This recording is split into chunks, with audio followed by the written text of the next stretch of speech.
So by now, I'm sure you've heard the Titans are going to be unveiling new jerseys and a new logo situation, changing the color scheme, changing things about the branding of the team at some point in the next couple of weeks or months. It's a very big story. Titans fans are talking a ton about it. We reported about it here on A to Z Sports.com. You can go and read that report right now for all of the details. But one of those details is, along with the Titans logo, losing the flames, changing the color scheme, emphasizing that Titan blue, lighter blue color with more red accents. They're also going away from the Greek mythology, which got a pretty big reaction. There'll be less sword imagery on the shoulder pads and on the stripe on the helmet, for example.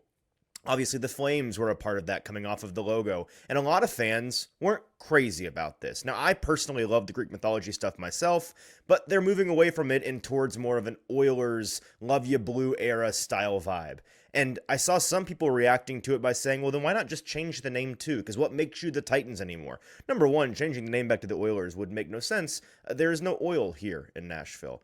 Okay, well, how about the Titans? Why are they the Titans if there's no imagery of Greek mythology on the logo or in the brand package? Well, you may not know this. You may have heard, at least the nickname. The Titans are in Nashville, and Nashville is known as the Athens of the South historically.